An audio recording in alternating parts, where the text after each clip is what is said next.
In yesterday's video, I covered why Ash's Rockruff has a very high chance of evolving into a Lycanroc form that we have not yet seen before. So if you haven't watched it, I strongly recommend that you check out the video to get fully caught up on all the information that we're going to be expanding further upon in this video, because we went crazy deep. We looked into the anime, we looked into the existing video games, we looked at what very little information we have about Pokemon Ultra Sun and Ultra Moon. We ended up at Pokemon merchandise leaks to try to figure out what is going on with Ash's Rockruff, because there's a lot of really weird things that start lining up. We have a leaked Takara Tomy product line specifically for the Pokemon Sun and Moon anime's ending as we transition into Pokemon Ultra Sun and Moon that's going to have a release on August 10th, the same date as one of the anime episodes that is going to feature Ash's Rockruff after what I'm predicting is a loss to Olivia. Now, Ash's Rockruff also lost to Gladion, so this keeps adding more really weird things, like what's going to happen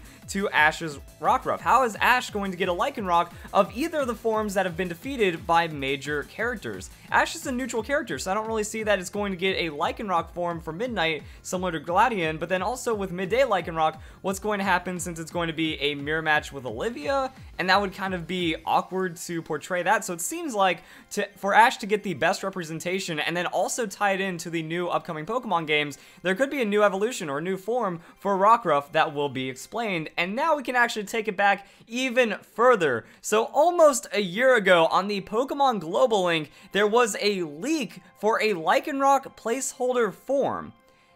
This is where things start to get interesting, because we were trying to figure out what's going on with it, but through all the Pokemon data mines, through all the gameplay with Pokemon Sun and Moon, we couldn't find anything to a future Lycanroc form, so maybe it was coming in the next game, or we'd find some information about it later. And if you are going to be doing something for a sequel version like Pokemon Ultra Sun and Ultra Moon, this just makes the most sense. You can't introduce 50 new Pokemon, or you can't do something that would call for a major generation, or at least a Pokemon remake of a game. So since we're not going to be going overboard, throwing in new forms or light mechanics could work out pretty well, and this is what we have from Michael, one of the data miners behind Pokemon Sun and Moon, who also found this buried in the Pokemon Global Link. Gotta wonder what it means. Lycanroc form ID number 4 has a placeholder image.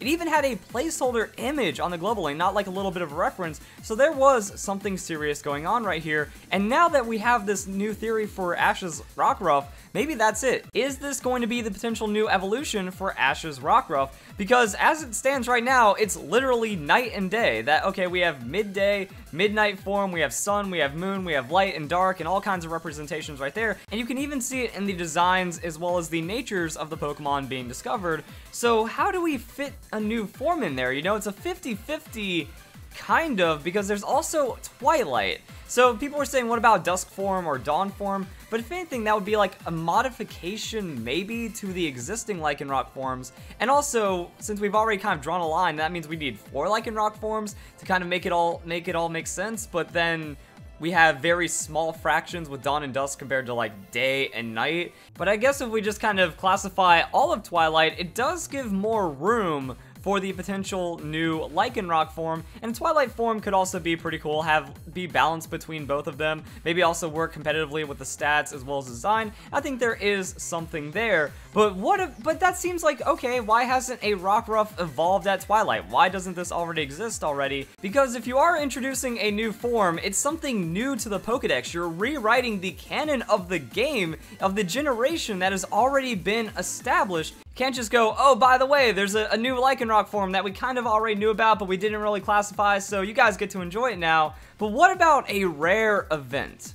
Something like an eclipse. Now, an eclipse has so much significance to the sun and the moon and all kinds of relations to what could be potentially going on in Pokemon Ultra Sun and Moon as well. So when you think about it, yeah, an eclipse is kind of rare. Either a solar eclipse or a lunar eclipse. I guess it doesn't matter, because if Lycanroc is evolving at day or night, if any one of these celestial events are happening, then that could maybe trigger something else in Rockruff's evolution. But since those are rare, and Pokemon evolution is rare, maybe it's just never happened with a Lycanroc form, therefore no one knows that this exists until it potentially happens with Ash's Lycanroc. So what I'm saying is that Ash is going to lose to Olivia, but what happens during the rematch? What if Rockruff wants to get that much stronger, that there's some kind of crazy eclipse that just happens out of nowhere during the match, and then Rockruff finds the strength to evolve at that moment, Body Olivia, and now we have a new Lycanroc form. But also, there is that new episode, Rockruff and the Guardian Deity of the Ruins of Life. Now, it's also coming out with the new toy release that has the question mark over it.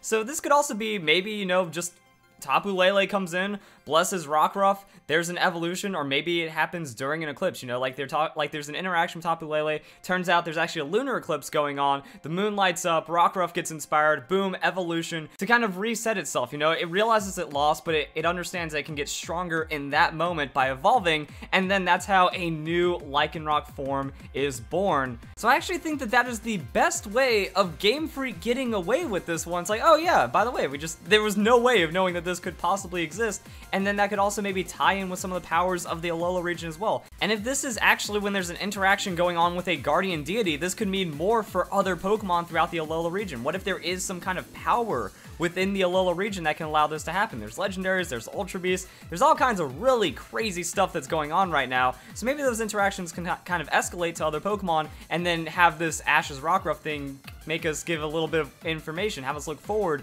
to the future with Pokemon Ultra Sun and Ultra Moon. Now, this is also on August 10th with that toy line, so that's where things just kind of really potentially could line up. Now, I know in the past, so let's go and look at some of the other options, because I really just want to stick with this one since it is the one I did a massive theory on, and that is one of my favorite videos that I've ever made, because, like, the realization, while I was just sitting there looking at the news, trying to, like, think maybe this could be a video, and it all clicked. This is, like, one of the strongest Pokemon theories I've ever seen. Not even just me making, but, like, out of the entirety of the Pokemon community, this felt like one of the strongest theories, so I kind of want to stick to it, but there could be some other options going in there as well. That one thing I have noted in the past is that what about Lycanroc just getting extra forms? Like, what could happen is that Ash's Lycanroc does evolve into a midday Lycanroc while fighting Olivia during the day or something, but then there's like that new power. Maybe there's something inside Lycanroc, maybe there's a blessing from Tapu Lele or the Guardian Deities that allows a new form of Lycanroc to exist during this battle, and then that could be a part of the product line or whatever is going on with Ash's Rockruff or Lycanroc at that point, because we saw it in the trailer. Like, I think there is something significant, like an ultra power or some kind of secret that is going on